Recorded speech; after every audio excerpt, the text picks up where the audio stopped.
Welcome to Change Starts Here, a Franklin Covey education podcast for K-12 leaders driving meaningful change through bold thinking, real stories, and proven strategies for lasting impact. Now here's your host, Dustin Odham.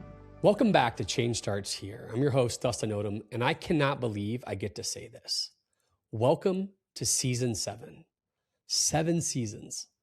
That's honestly kind of crazy to me. I remember when I started I felt like, if you've ever seen Talladega Nights and Ricky Bobby, not knowing where your hands go, how to talk, how to get comfortable. And to some of you listening, you may still think I struggle with that. I don't feel that way, but it's definitely possible. And I will receive any critique you want to give me. There are millions of podcasts in the world, and the overwhelming majority never sustain this kind of run. But here's the part that means the most to me. We're not just still here, we're still growing. Year after year, more of you have listened, more of you have shared these conversations, more of you have sent an episode to a colleague or a friend and said, you need to hear this. And I just want to start this season by saying thank you. Seriously, thank you. I don't take any of this for granted because I've never wanted Change Starts Here to simply become a successful podcast.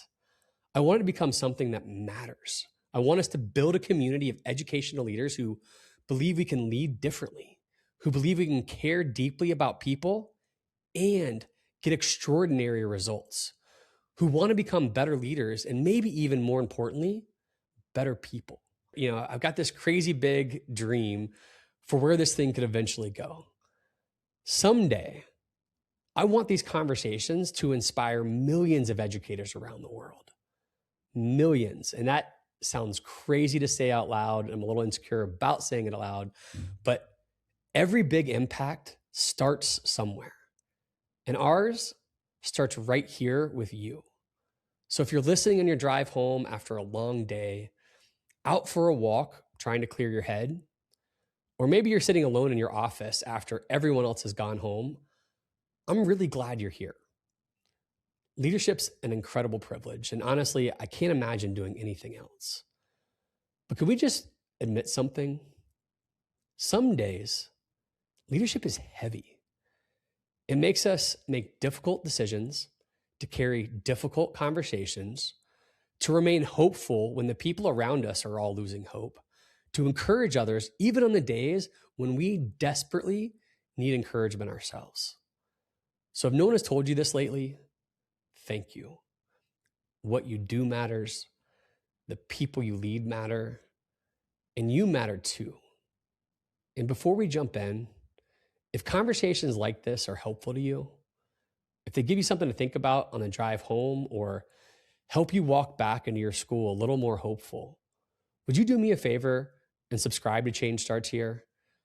Not for me, but I want to build a community of leaders who are committed to becoming better people, building healthier cultures, and getting extraordinary results for kids. So if that sounds like the kind of journey you want to be on, I'd love to have you with us this season. Over the past several months, I've traveled a ton and I've found myself in a lot of rooms with educational leaders. And it's made me think about educational leaders a lot. Not about strategic plans, not about politics, not about AI, not about test scores, and all those are important. But I've been thinking about each of you in your leadership. And I've been asking myself one question. What is the greatest threat to our leadership? And at first, I made the same list everyone else would make. Teacher shortages, budgets, politics, staffing, mental health. All of those are real and all of those deserve our attention. But the longer I sat with the question, the more convinced I became that the greatest threat to our leadership isn't what's happening around us. It's what's happening inside of us. I think the greatest threat to our leadership is the conversation we have with ourselves when no one else is listening. Have you ever noticed that people you lead usually remember your best moments while you and I spend time remembering our worst ones? Isn't that strange? You can have 100 interactions in a day, 99 go really well, one difficult email shows up, one awkward conversation, one piece of criticism, and somehow our brains decide that's the only thing worth thinking about. It's almost like criticism gets front row seats in our minds. Can anyone else relate to that? Because I know I can. A few years ago, I was sitting with the principal, and if you'd walked into her school that day, you would have wanted your kids to go there. Teachers respected her, students loved her, parents trusted her, and the culture wasn't perfect, but it was healthy. I remember we finished our conversation. She closed the office door, sat back in her chair, and essentially started crying. Not because she wanted to quit, not because she couldn't do the job, but she looked at me and quietly said, I just don't know if I'm enough.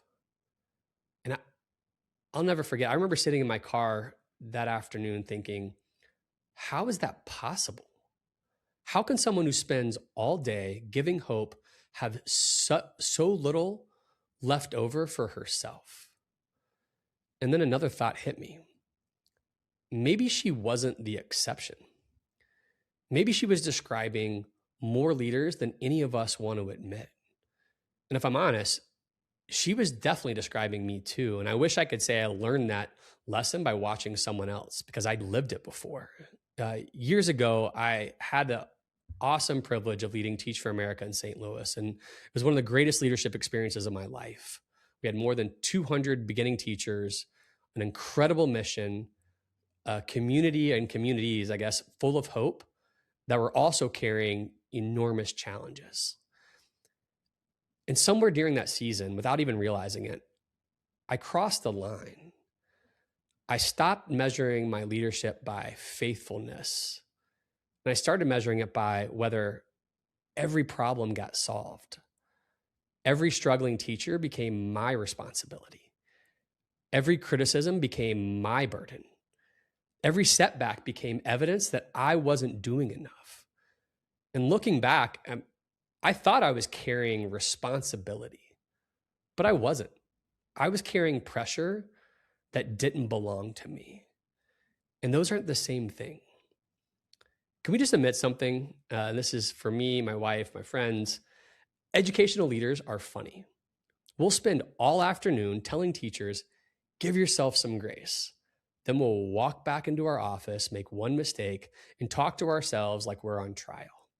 We'll tell students, don't compare yourself. Then somehow when we get home, we open up social media and immediately forget our own advice. It's funny until you realize how exhausting it is. And maybe you've done that too. And maybe somewhere along the way, your role stopped being something you do and quietly became who you are. And leadership was never meant to carry your identity. I remember thinking there has to be a healthier way to lead than this. And years later, someone gave me the language that for what I'd been experiencing. Stephen Covey called it private victory. And when I first heard those words, I thought they were about discipline. Today, I believe they are about identity. Because before you lead a school, before you lead a district, before you lead a team, you lead yourself. No one hears the conversation you have in your head after a board meeting.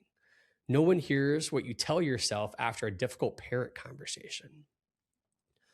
No one hears a voice that says, you should have known better. You should have handled that differently. You should have already figured this out. But eventually, those conversations become visible. And it finally hit me. Schools don't experience my intentions. They experience my formation. They experience who I'm becoming.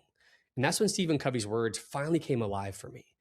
Leadership has always been an inside-out journey. Always. People often ask me why I wear black clothes every single day. And some people think it's branding, which couldn't be further from the truth. Other people think it's because I don't like color.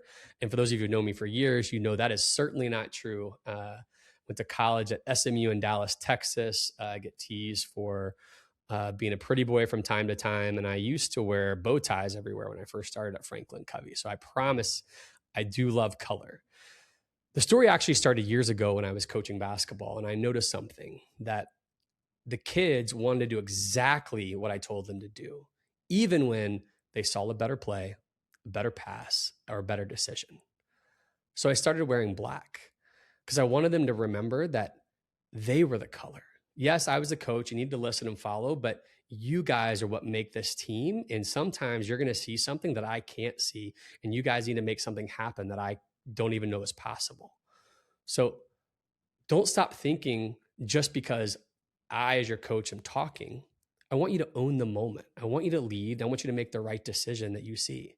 And years later, those black clothes took on a whole different meaning for me. And it was about living my mission. And so now every morning, it reminds me of something else. It reminds me that I'm not the point of the story, that every day my heart is to see the color in everyone else around me. So I see people, I encourage people, I serve people, I love people. I want to help people find the light inside of them so they can do the same thing for others. And here's what's interesting. The clothes didn't change, but I did. For a while, that reminder was enough and has carried me through a lot of things, but that all changed when life handed me something I couldn't actually outwork.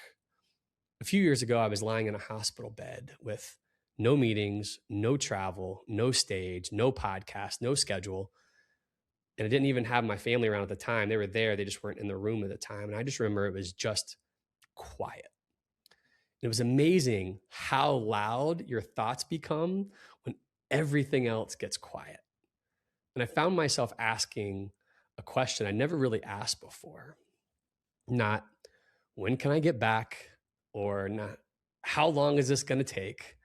The question was way deeper. It was, who am I apart from what I accomplish or the leadership roles that I have? Because if everything disappeared tomorrow, who would I still be? And then it hit me. If I need accomplishments to tell me who I am, then I'm giving them a job they were never meant to carry. Performance makes a wonderful scoreboard, but it makes a terrible identity. And as another school year begins, I know what many of us are doing.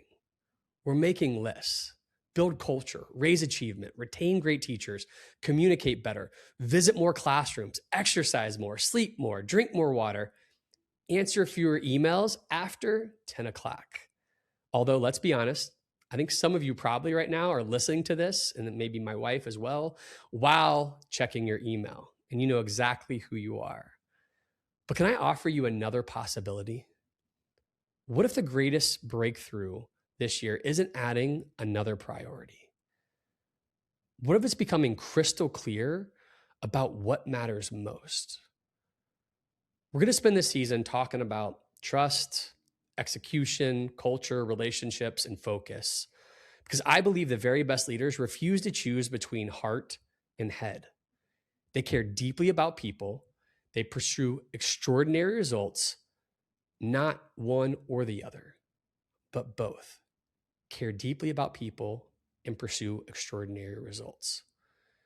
And before we finish today, I want to ask you one final question.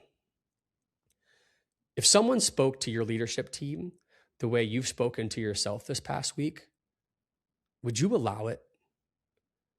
Would you let someone speak to your teachers that way, your assistant principal, your superintendent? If the answer is no, then maybe, I would say just maybe, the most important person you'll lead this year is the person staring right back at you in the mirror. And it's not because leadership is about you, because we all know that's not true. It's because the people you love, the people you serve, the people counting on you don't experience the leader you hope to become someday. They experience the leader you are becoming today. Healthy leaders build healthy cultures. Healthy cultures produce extraordinary results. And extraordinary results change children's lives. That's why this season matters. Every episode will come back to one question, not what are you accomplishing, but who are you becoming? Because change In spite what many of us can think, and I've been guilty of this at plenty of times in my life, change doesn't begin with another initiative. It doesn't begin with another program. It doesn't begin with another strategy. Change begins in the quiet conversations no one else hears. It begins inside the leader. It begins inside of you. Thank you for listening. Seriously, there are a lot of things competing for your time and attention, and it means a lot to me that you chose to spend these few minutes with us. And if you're ready to join us on this journey, if you want to keep growing, keep becoming, keep getting better for the people that you have the privilege to lead, I'd love for you to subscribe to Change Starts Here and join us for season 7. We've got a lot ahead of us, and I'm so glad you're here. Until next time, go love your people well, lead with courage, and remember, change always starts here. Franklin Covey Education is a trusted partner in developing leaders from the classroom to the boardroom in over 8,000 schools in over 70 countries.